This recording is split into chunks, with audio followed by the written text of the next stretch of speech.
Hello everyone, നമ്മളിന്ന് discuss ചെയ്യാൻ പോകുന്നത് NPS വാത്സല്യനെ കുറിച്ചാണ്. അപ്പോൾ എന്തിനാണ് NPS വാത്സല്യം എന്ന് ഞാൻ ആദ്യം പറയാൻ പോകുന്നത്.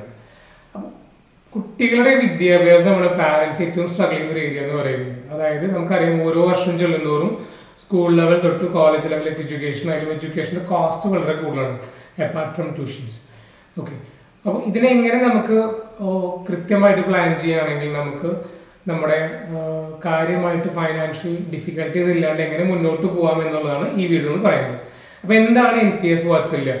നമ്മുടെ കുട്ടികളുടെ പേരിൽ, അതായത് 18 വയസ്സോ താഴെയുള്ള കുട്ടികളുടെ പേരിൽ ഓരോ പാരൻസിനും എടുക്കാൻ പറ്റുന്ന ഒരു simple savings come retirement plan ആണ് NPS വാത്സല്യം എന്ന് പറയുന്നത്.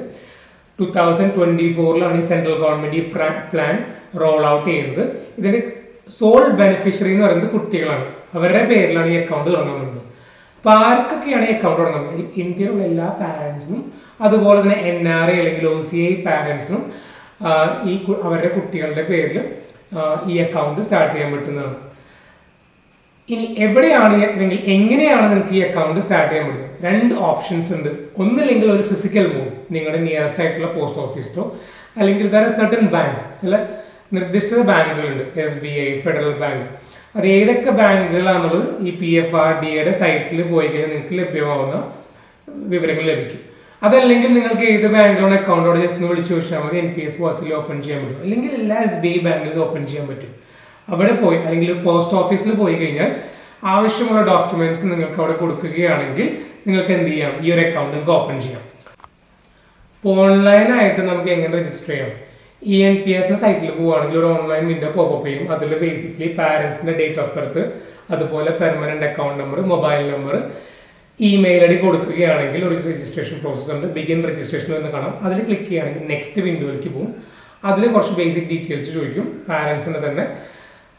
ആൻഡ് നമ്മുടെ മൊബൈലിലേക്കും അതുപോലെ തന്നെ നേരത്തെ കൊടുത്ത ഇമെയിലും നമുക്ക് സെലക്ട് ചെയ്യാം. ആധാർ വഴി ചെയ്യണോ അതോ വെർച്വൽ ID വെച്ച് ചെയ്യണോ, അങ്ങനെ കുറച്ച് ഓപ്ഷൻസ് ഉണ്ട്. അപ്പോൾ നിങ്ങൾ ആധാർ വഴി കൊടുക്കുകയാണെങ്കിൽ ആധാർ നമ്പർ കൊടുക്കുക. അപ്പോൾ നിങ്ങളുടെ ഇമെയിലേക്ക് മൊബൈലിലേക്ക് OTP ജനറേറ്റ് ആവും. അത് ക്ലിക്ക് ചെയ്ത് കഴിഞ്ഞാൽ അടുത്ത വിൻഡോയിലേക്ക് പോകും. അപ്പോൾ അടുത്ത വിൻഡോയിൽ കാണിക്കുന്നത് ഇത്രയേ ഉള്ളൂ. പാരൻസിന്റെ ബേസിക് ആയിട്ടുള്ള കുറച്ച് ഡീറ്റെയിൽസും സ്റ്റുഡൻറ്റിന്റെ കുറച്ച് ഡീറ്റെയിൽസുമാണ് അവർ ചോദിക്കുന്നത്. അപ്പൊ അതിൽ മെയിൻ ആയിട്ട് നമുക്ക് എന്തൊക്കെ ഡോക്യുമെന്റ്സ് ആണ് നമുക്ക് വേണ്ടതെന്നാണ് ഞാൻ ഇപ്പോൾ കാണിക്കാൻ പോകുന്നത്. ആക്ച്വലി മൈനറിന് എന്തൊക്കെ ഡീറ്റെയിൽസ് വേണമെന്നാണ് ചോദിക്കുന്നത്. ഒന്നില്ലെങ്കിൽ ഒരു ബർത്ത് സർട്ടിഫിക്കറ്റ് ആവാം, അല്ലെങ്കിൽ സ്കൂൾ ലീവിംഗ് സർട്ടിഫിക്കറ്റ് ആവാം, പാസ്പോർട്ട് ഉണ്ടെങ്കിൽ പാസ്പോർട്ട് ആവാം, അല്ലെങ്കിൽ പാൻ കാർഡ് ഉണ്ടെങ്കിൽ പാൻ കാർഡ് ആവാം. ചെറിയ കുട്ടികളാണെങ്കിൽ ചിലപ്പോൾ ബർത്ത് സർട്ടിഫിക്കറ്റ് ആയിരിക്കും അവർക്ക് ഉണ്ടാവുന്നത്. അപ്പൊ അതായാലും മതി. ഇനി മൈനർക്ക് ഒരു ബാങ്ക് അക്കൗണ്ട് വേണോ? മൈനർക്ക് സ്വന്തമായിട്ട് ബാങ്ക് അക്കൗണ്ടോ അല്ലെങ്കിൽ പാരന്റുമായിട്ടുള്ള ജോയിന്റ് അക്കൗണ്ടോ വേണമെന്ന് നിർബന്ധമില്ല. ഓക്കെ, അപ്പോൾ ഞാൻ നേരത്തെ പറഞ്ഞു ഓൺലൈനായിട്ട് എങ്ങനെയാണ് ഈ അക്കൗണ്ട് ഓപ്പൺ ചെയ്യുന്നത്. ഇനി ഓഫ്ലൈൻ ആയിട്ട് ചെയ്യണമെങ്കിൽ നിയറസ്റ്റ് ആയിട്ടുള്ള ഒന്നില്ലെങ്കിൽ പോസ്റ്റ് ഓഫീസിലോ, അതല്ലെങ്കിൽ നിങ്ങളുടെ നിയറസ്റ്റ് ബാങ്ക്. എല്ലാ ബാങ്ക്സും പ്രൊവൈഡ് ചെയ്യുന്നില്ല. SBI, ഫെഡറൽ ബാങ്ക് പോലുള്ള മേജർ ബാങ്ക്സ് പ്രൊവൈഡ് ചെയ്യുന്നുണ്ട്. ഇനി നിങ്ങൾക്കത് നിങ്ങളുടെ ബാങ്ക് പ്രൊവൈഡ് ചെയ്യുന്നുണ്ടോ ഇല്ലയോ എന്ന് അറിയാൻ വേണ്ടി ജസ്റ്റ് ഒരു ഫോൺ കോൾ ചെയ്ത് അന്വേഷിച്ച് അറിയാൻ വേണ്ടി നിങ്ങളുടെ ബാങ്കിൽ ഓപ്പൺ ചെയ്യാൻ പറ്റുമോ? ഉണ്ടെങ്കിൽ നേരത്തെ പറഞ്ഞ ഡോക്യുമെന്റ്സ്, പാരന്റ്സിന്റെ പ്രൂഫ് ഓഫ് ഐഡന്റിറ്റി, അതുപോലെ തന്നെ അഡ്രസ് പ്രൂഫ്, ബേസിക്കലി നിങ്ങളുടെ Aadhaar, pan card, voters ID, passport, ഈ വക ഡോക്യുമെന്റ്സ് ആണ് നമുക്ക് സബ്മിറ്റ് ചെയ്യാൻ പറ്റുന്നത്. മൈനർ ആണെങ്കിൽ ഞാൻ നേരത്തെ പറഞ്ഞ പോലെ birth certificate, school living certificate, pan card, അതല്ലെങ്കിൽ നമ്മുടെ അവരുടെ പാസ്പോർട്ട്. ഇനി NRI അല്ലെങ്കിൽ OCI പാരൻസ് ആണ് അവരുടെ കുട്ടികളുടെ പേരിൽ അക്കൗണ്ട് ഓപ്പൺ ചെയ്യുന്നത് എന്നുണ്ടെങ്കിൽ കുട്ടികളുടെ പേരിലുള്ള NRE അല്ലെങ്കിൽ NRO അക്കൗണ്ട്സിന്റെ ഡീറ്റെയിൽസ് കൂടി നമ്മൾ ഫർണിഷ് ചെയ്യേണ്ടതാണ്. ഇനി എത്രയാണ് ഇതിന്റെ കോൺട്രിബ്യൂഷൻ? മിനിമം 1000 ആണ് ഒരു വർഷത്തേക്ക്. മാക്സിമം ലിമിറ്റേഷൻ ഇല്ല. എത്ര എമൗണ്ട് വേണമെങ്കിൽ നിങ്ങൾക്ക് എന്ത് ചെയ്യും? കോൺട്രിബ്യൂട്ട് ചെയ്യാവുന്നതായിരിക്കും. അപ്പോൾ ഓരോ മാസം നിങ്ങൾക്ക് ഒരു എമൗണ്ട് കോൺട്രിബ്യൂട്ട് ചെയ്യാം, അല്ലെങ്കിൽ ഒരു വർഷത്തിന് മിനിമം 1000 രൂപയെങ്കിലും നിങ്ങൾ കോൺട്രിബ്യൂട്ട് ചെയ്യണം. ഇതിന് നിങ്ങൾ ഏതെങ്കിലും വർഷം നിങ്ങൾ ഒരു മിനിമം 1000 രൂപ കോൺട്രിബ്യൂട്ട് ചെയ്യാൻ പറ്റില്ല എന്ന് വിചാരിക്കുക. അക്കൗണ്ട് ക്യാൻസൽ ആവില്ല, ബട്ട് അക്കൗണ്ട് ഫ്രോസൺ ആവും. വീണ്ടും നിങ്ങൾക്ക് എന്ത് ചെയ്യാം? ഒരു നിശ്ചിത എമൗണ്ട് അടച്ച് നിങ്ങൾക്ക് എന്ത് ചെയ്യാം? ആ അക്കൗണ്ട് നിങ്ങൾക്ക് ഓപ്പൺ ചെയ്യാനായിട്ട് സാധിക്കും. അടുത്ത് നമ്മൾ പറയാൻ പോകുന്നത്, നമ്മൾ NPS വാത്സല്യത്തിൽ ഇൻവെസ്റ്റ് ചെയ്യുന്ന ഓരോ മന്തും അല്ലെങ്കിൽ ഓരോ വർഷം കോൺട്രിബ്യൂട്ട് ചെയ്യുന്ന തുക എവിടേക്കാണ് ഇൻവെസ്റ്റ് ചെയ്യപ്പെടുന്നത്? മെയിൻലി 4 അസറ്റ് ക്ലാസസ് ആണ് ഇവിടെ ഉള്ളത്. ഒന്ന് ഇക്വിറ്റി, അതായത് ഇന്ത്യയിൽ തന്നെ NSE അല്ലെങ്കിൽ BSEയിൽ ലിസ്റ്റഡ് ആയിട്ടുള്ള ടോപ്പ് 200 കമ്പനീസിന്റെ ഷെയറുകൾ, അതല്ലെങ്കിൽ അസറ്റ് ക്ലാസ് C കോർപ്പറേറ്റ് ബോണ്ടുകൾ, വൻകിട കമ്പനികൾ ഇറക്കുന്ന കടപ്പത്രം, അതല്ലെങ്കിൽ asset class G government securities അല്ലെങ്കിൽ സ്റ്റേറ്റ് ഡെവലപ്മെന്റ് ലോൺസ്, ഗവൺമെന്റിൽ ഇറക്കുന്ന കടപ്പത്രം. നാലാമത്തെയാണ് അസറ്റ് ക്ലാസ് A, അതിന് ഓൾട്ടർനേറ്റ് അസറ്റ് എന്ന് പറയും. ഓൾട്ടർനേറ്റ് അസറ്റ് എന്ന് പറഞ്ഞാൽ അതായത് കമേഴ്ഷ്യൽ മോർഗേജ് ബേസ്ഡ് സെക്യൂരിറ്റീസ് ആവാം, അല്ലെങ്കിൽ റെസിഡൻഷ്യൽ മോർഗേജ് ബേസ്ഡ് സെക്യൂരിറ്റീസ് ആവാം. വളരെ സിമ്പിളായിട്ട് പറയുകയാണെങ്കിൽ കുറച്ച് റിസ്ക് കൂടുതലും റിട്ടേൺസ് കൂടുതലുമുള്ള ഒരു സാധാരണ നമ്മൾ ഇൻവെസ്റ്റ് ചെയ്യുന്ന FD പോലെ ഇല്ലാണ്ട് കുറച്ചും കൂടി എന്താ പറയുക ഒരു റിസ്കി ആയിട്ടുള്ള ഒരു എന്താ പറയുക ഒരു മോഡേൺ ആയിട്ടുള്ള ഒരു ഇൻവെസ്റ്റ്മെന്റ് അസറ്റ് ക്ലാസ് ആണ് ഈ ഓൾട്ടർനേറ്റ് അസറ്റ്സ് എന്ന് പറയുന്നത്. റിയൽ എസ്റ്റേറ്റ് ഇൻവെസ്റ്റ്മെന്റ് ട്രസ്റ്റുകൾ, അതല്ലെങ്കിൽ വെഞ്ചർ ക്യാപിറ്റലുകൾ, ഏഞ്ചൽ ഇൻവെസ്റ്റ്മെന്റ്സ്, ഇതൊക്കെയാണ് അതിൽ വരുന്ന കാറ്റഗറി. ഇതിൽ മാക്സിമം 5% പറ്റത്തുള്ളൂ. അപ്പോൾ 4 അസറ്റ് ക്ലാസ്സുകളെ പറ്റി ഞാൻ പറഞ്ഞു: ഇക്വിറ്റി, ഓഹരികൾ, കോർപ്പറേറ്റ് ബോണ്ടുകൾ, ഗവൺമെന്റ് സെക്യൂരിറ്റീസ്, ഓൾട്ടർനേറ്റ് അസറ്റ്സ്. ഇനി ഇതിൽ എത്ര ശതമാനം നമുക്ക് ഇൻവെസ്റ്റ് ചെയ്യുന്നത് നമുക്ക് തീരുമാനിക്കാം. അതായത് 2 ഓപ്ഷൻസ് നമുക്ക് ഈ PF തരുന്നുണ്ട്. ഒന്ന് നമ്മൾ നേരത്തെ പറഞ്ഞ അല്ലെങ്കിൽ ഓട്ടോ ചോയ്സ്, രണ്ടാമത്തെയാണ് ആക്റ്റീവ് ചോയ്സ്. ഓട്ടോ ചോയ്സ് എന്ന് പറയുകയാണെങ്കിൽ നമുക്ക് ഇതിനെക്കുറിച്ച് വലിയ വിവരമൊന്നുമില്ല. ഇക്വിറ്റിയിൽ എത്ര ഇടണം, ഗവൺമെന്റ് സെക്യൂരിറ്റീസിൽ എത്ര ഇടണം എന്ന് നമുക്ക് കൃത്യമായിട്ട് അറിയില്ലെങ്കിൽ നമുക്ക് ഓട്ടോ ചോയ്സിലേക്ക് പോകാം. അപ്പോൾ ഓട്ടോ ചോയ്സിൽ നമുക്ക് 3 ഓപ്ഷൻസ് ഉണ്ട്. കോൺസർവേറ്റീവ് ഉണ്ട്, മോഡറേറ്റ് ഉണ്ട്, അഗ്രസീവ് ഉണ്ട്. അഗ്രസീവ് എന്ന് വെച്ചാൽ അത്യാവശ്യം റിസ്ക് എടുക്കാൻ താല്പര്യമുള്ളതാണ്. അപ്പോൾ aggressive life cycle fund choose ചെയ്യാം. ഇനി അതിൽ തന്നെ ഇക്വിറ്റിയിൽ എത്ര പോകണം, കോർപ്പറേറ്റ് ബോണ്ടിൽ എത്ര പോകണം എന്നൊക്കെ സിസ്റ്റം തീരുമാനിച്ചോളൂ. നമ്മുടെ ഏജ് അനുസരിച്ച് സിസ്റ്റമാണ് തീരുമാനിക്കുന്നത്. അപ്പോൾ ഞാൻ നേരത്തെ പറഞ്ഞ പോലെ നിങ്ങൾക്ക് കൃത്യമായിട്ട് ഓരോന്നിലും എത്ര എമൗണ്ട് ഇടണമെന്ന് അറിയില്ലെങ്കിൽ go for auto choice. Auto ചോയ്സിൽ 3 ഓപ്ഷൻസ് ഉണ്ട്.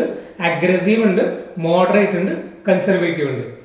നിങ്ങൾ റിസ്ക് എടുക്കാൻ താല്പര്യമാണെങ്കിൽ അഗ്രസീവ് കൊടുക്കുക. മോഡറേറ്റ്, വലിയ കാര്യം റിസ്ക് എടുക്കാൻ താല്പര്യമില്ലെങ്കിൽ മോഡറേറ്റ്, തീരെ റിസ്ക് എടുക്കാൻ താല്പര്യമില്ലെങ്കിൽ കോൺസർവേറ്റീവ് ലൈഫ് സൈക്കിൾ കൊടുക്കുക. ഇനി നിങ്ങൾക്ക് നല്ല കൃത്യമായിട്ട് ഈ ഇക്വിറ്റിനും അതുപോലെ ബോൺസിനെ കുറിച്ച് കൃത്യമായിട്ടുള്ള ധാരണ ഉണ്ട്. നിങ്ങൾ നിക്ഷേപിക്കുന്ന പണം ഇത്ര ശതമാനം ഇക്വിറ്റി, ഇത്ര ശതമാനം ബോണ്ട് എന്ന് നിങ്ങൾക്ക് കൃത്യമായിട്ട് കാൽക്കുലേഷൻ നിങ്ങൾക്ക് ഉണ്ടെങ്കിൽ ആക്റ്റീവ് ചോയ്സിലോട്ട് പോവാം. ആക്റ്റീവ് ചോയ്സിൽ നമുക്ക് ഇക്വിറ്റിയിൽ എത്ര ഇടണം, ഇക്വിറ്റിയിൽ നിങ്ങൾ എത്ര ഇടണം തീരുമാനിച്ചാൽ മാക്സിമം 75% പറ്റത്തുള്ളൂ. Corporate bond, government securities, alternate assets. Alternate അസറ്റ്സിൽ 5%. അപ്പോൾ ഇത് വളരെ സിമ്പിൾ ആണ്. നിങ്ങൾക്ക് എല്ലാത്തിനെ കുറിച്ച് കൃത്യമായിട്ട് ധാരണ ഉണ്ടെങ്കിൽ ആക്റ്റീവ് ചോയ്സ്. നിങ്ങൾക്ക് കൃത്യമായിട്ടൊരു ധാരണയില്ല, എത്ര ഇടുന്ന അറിയില്ലെങ്കിൽ ഗോ ഫോർ ഓട്ടോ ചോയ്സ്. നിങ്ങൾ ഒന്നും കൊടുത്തില്ലെങ്കിൽ ഓട്ടോ ചോയ്സിൽ moderate life cycle fund default ആയിട്ട് കിടക്കും. അപ്പോൾ 4 അസറ്റ് ക്ലാസസിനെ പറ്റി പറഞ്ഞു. ഇൻവെസ്റ്റ് ചെയ്യാനുള്ള 2 ചോയ്സിനെ പറ്റി പറഞ്ഞു, ആക്റ്റീവ് ചോയ്സും അതുപോലെ തന്നെ ഓട്ടോ ചോയ്സും. നമ്മൾ അടുത്ത് സംസാരിക്കാൻ പോകുന്നത് പാർഷ്യൽ വിഡ്രോവലിനെ കുറിച്ചാണ്. ഇൻ കേസ് നിങ്ങൾക്ക് നിങ്ങളുടെ കുട്ടി 18 വയസ്സാവുന്നതിന് മുമ്പ് പൈസ ആവശ്യം വരികയാണെങ്കിൽ NPS വാത്സല്യത്തിൽ നിന്ന് വിഡ്രോ ചെയ്യാൻ സാധിക്കുമോ ഇല്ലയോ എന്ന് പറയാൻ പോകുന്നു. തീർച്ചയായിട്ടും പറ്റും. ബട്ട് NPS വാത്സല്യത്തിൽ ജോയിൻ ചെയ്തതിനു ശേഷം 3 വർഷം കഴിഞ്ഞ ശേഷം മാത്രമാണ് പാരന്റ്സ് അല്ലെങ്കിൽ ഗാർഡിയന് ഈ എമൗണ്ട് വിഡ്രോ ചെയ്യാൻ സാധിക്കുക. നമ്പർ 2, നമുക്ക് കോൺട്രിബ്യൂട്ട് ചെയ്ത എമൗണ്ടിന്റെ 25% മാത്രമാണ് നമുക്ക് വിഡ്രോ ചെയ്യാൻ സാധിക്കുക. ഇനി 3 പ്രാവശ്യം, മാക്സിമം 3 ടൈംസ് മാത്രമാണ് നമുക്ക് വിഡ്രോ ചെയ്യാൻ സാധിക്കുക. ഈ വിഡ്രോവലിന് നമുക്ക് സ്പെസിഫൈഡ് റീസൺസ് വേണം. നമ്പർ 1, ഒന്നില്ലെങ്കിൽ എഡ്യൂക്കേഷന് വേണ്ടിയായിരിക്കും, അതല്ലെങ്കിൽ എന്തെങ്കിലും ഡിസബിലിറ്റി, 75% കൂടുതൽ ഡിസബിലിറ്റി വരികയാണെങ്കിൽ നമുക്ക് വിഡ്രോ ചെയ്യാം. അതല്ലെങ്കിൽ എന്തെങ്കിലും സ്പെസിഫൈഡ് ഇൽനെസ്, നമുക്ക് ഈ PFRDA കുറച്ച് ഇൽനെസ്സുകളുടെ കാര്യം ലിസ്റ്റ് ഇട്ടുണ്ട്. അതിൽ വരുന്ന ലിസ്റ്റിൽ വരുന്ന ഇൽനെസ് ആണെങ്കിൽ എന്ത് ചെയ്യാം, നമുക്ക് ഈ എമൗണ്ട് നമുക്ക് വിഡ്രോ ചെയ്യാനായിട്ട് സാധിക്കും. അപ്പോൾ നേരത്തെ പറഞ്ഞ പോലെ 25% മാത്രമാണ് വിഡ്രോ ചെയ്യാൻ പറ്റുന്നത്. അതുപോലെ തന്നെ മാക്സിമം 3 പ്രാവശ്യം വിഡ്രോ ചെയ്യാനായിട്ട് സാധിക്കുകയുള്ളൂ. അതിൽ സർട്ടൻ കണ്ടീഷൻസ് ഉണ്ട്. ആ കണ്ടീഷൻസിന് വേണ്ടി മാത്രമാണ് ഇതിൽ വിഡ്രോ സംഭവിക്കുന്നത്. ഇനി അടുത്ത് പറയാൻ പോകുന്നത് എക്സിറ്റിനെ കുറിച്ചാണ്. അതായത് ചൈൽഡിന് 18 വയസ്സായി കഴിഞ്ഞാൽ 2 ഓപ്ഷൻസ് ഉണ്ട്. ഒന്നില്ലെങ്കിൽ റെഗുലർ NPS ആയിട്ട് കൺവേർട്ട് ചെയ്ത് കുട്ടിക്ക് മുന്നോട്ട് പോകും, സ്റ്റാൻഡേർഡ് NPS ആയിട്ട് മുന്നോട്ട് പോകാം. അപ്പോൾ ഒരു ഫ്രഷ് KYC, ഒരു 3 മന്ത്സിനുള്ളിൽ ഒരു ഫ്രഷ് KYC നമ്മൾ ആ കുട്ടി ചെയ്യണം. അതല്ലെങ്കിൽ ആ കുട്ടിക്ക് വേണം എന്ത് ചെയ്യാം, ആ സ്കീമിൽ നിന്ന് എക്സിറ്റ് ചെയ്യാം. എക്സിറ്റ് ചെയ്യുകയാണെങ്കിൽ 20% മാത്രമാണ് വിഡ്രോവൽ സാധിക്കുകയുള്ളൂ. ബാക്കി 80% ആന്വിറ്റി സ്കീമിലേക്ക് പോകുന്നതായിരിക്കും, പെൻഷൻ സ്കീമിലേക്ക് പോകുന്നതായിരിക്കും. ഇനി ഈ കുട്ടി അല്ലെങ്കിൽ ഇതിന്റെ പാരന്റ് കോൺട്രിബ്യൂട്ട് ചെയ്ത എമൗണ്ട് അതായത് 18 വയസ്സായപ്പോൾ 2.5 ലക്ഷം രൂപയ്ക്ക് താഴെ എമൗണ്ട് മാത്രമേ അതിനുള്ളെങ്കിൽ ഫുൾ എമൗണ്ട് വേണമെങ്കിൽ എന്ത് ചെയ്യാം, ഈ പ്രായപൂർത്തിയാവുന്ന കുട്ടിക്ക് വിഡ്രോ ചെയ്യാനായിട്ട് സാധിക്കും. അപ്പൊ 2 കാര്യം ഞാൻ പറഞ്ഞു, അതായത് ഒന്ന് എക്സിറ്റിനെ കുറിച്ചും പാർഷ്യൽ വിഡ്രോവലിനെ കുറിച്ചും. പാർഷ്യൽ വിഡ്രോവൽ 25%, അത് മാക്സിമം 3 ടൈംസ് സാധിക്കും. എക്സിറ്റിൽ 20% വിഡ്രോ ചെയ്യാം, ബാക്കി 80% പഠിക്ക് പോകും അക്യൂമുലേറ്റഡ് ഇതിലേക്ക് അല്ലെങ്കിൽ പെൻഷൻ സ്കീമിലേക്ക് പോകുന്നതായിരിക്കും. അടുത്ത ഞാൻ പറയാൻ പോകുന്നത് പാരന്റ്സിനുള്ള ടാക്സ് ഡിഡക്ഷൻ ആണ്. NPS വാത്സല്യയിൽ കോൺട്രിബ്യൂട്ട് ചെയ്യുന്ന പാരന്റ്സിന് 80CCD1B section of the income tax act പ്രകാരം ഒരു 50,000 rupees വരെ അവർക്ക് എന്ത് ചെയ്യാം, ടാക്സ് റിഡക്ഷൻ ക്ലെയിം ചെയ്യാൻ സാധിക്കും for their contribution to NPS Vatsalya. ഇത് നേരത്തെയുള്ള 1.5 lakh ലിമിറ്റിന് എബവ് ആണ്. അപ്പോൾ നമ്മൾ ഇത്ര നേരം പറഞ്ഞത് NPS വാത്സല്യനെ കുറിച്ചാണ്. നിങ്ങളുടെ കുട്ടികൾക്ക് അല്ലെങ്കിൽ നിങ്ങളുടെ മക്കൾക്ക് കൊടുക്കാൻ വേണ്ടി ഏറ്റവും ബെസ്റ്റ് ഗിഫ്റ്റ് എന്ന് പറയുന്നത് ഒരു ഫൈനാൻഷ്യൽ ഫ്രീഡമാണ്. അതായത് അവർ വളർന്നു വരുമ്പോൾ തന്നെ അവരുടെ എഡ്യൂക്കേഷൻ മറ്റു കാര്യങ്ങൾക്കുള്ളൊരു സേവിങ്സ് ഉണ്ടെങ്കിൽ അത് അവർക്ക് കൊടുക്കുന്ന ഏറ്റവും നല്ലൊരു ഗിഫ്റ്റ് ആയിരിക്കും. മാത്രമല്ല നിങ്ങളുടെ കുട്ടികളെ നിങ്ങൾക്ക് സേവിങ്സിനെ കുറിച്ചും പെൻഷൻ സ്കീംസിനെ കുറിച്ചൊക്കെ വളരെ യങ് ഏജിൽ തന്നെ പഠിപ്പിക്കുകയാണെങ്കിൽ അവരെ ഒരു ഫൈനാൻഷ്യലി ഡിസിപ്ലിൻഡ് ആയിട്ട് വളർത്താനായിട്ട് നിങ്ങൾക്ക് സാധിക്കും. അപ്പോൾ എന്തുകൊണ്ടും വളരെ നല്ലൊരു സ്കീമാണ് NPS വാത്സല്യ. നമ്മുടെ നേരത്തെ ഗവൺമെന്റ് റോൾ ഔട്ട് ചെയ്ത വേറൊരു സ്കീമുണ്ട്, സുകന്യ സമൃദ്ധി അക്കൗണ്ട്. അതുപോലത്തെ തന്നെ ഒരു സ്കീമാണ് നാഷണൽ പെൻഷൻ സ്കീമിന്റെ വാത്സല്യ ഫോർ കിഡ്സ്. ഇതാകുമ്പോൾ 18 years വരെ അവർക്ക് ഇത് കണ്ടിന്യൂ ചെയ്യാം. 18 years കഴിഞ്ഞിട്ടും അവർക്ക് എന്ത് ചെയ്യാം, 60 years വരെ അവർക്ക് ഈ സ്കീം കണ്ടിന്യൂ ചെയ്യാനായിട്ട് സാധിക്കുന്നതായിരിക്കും. അപ്പോൾ ഇതിനെക്കുറിച്ച് കൂടുതൽ ഡൗട്ട്സ് എന്തെങ്കിലും ഉണ്ടെങ്കിൽ ഞങ്ങളുടെ കോൺടാക്ട് നമ്പർ ബയോയിൽ കൊടുക്കുന്നതായിരിക്കും, അത് നിങ്ങൾക്ക് കണക്ട് ചെയ്യാം. So thank you for watching.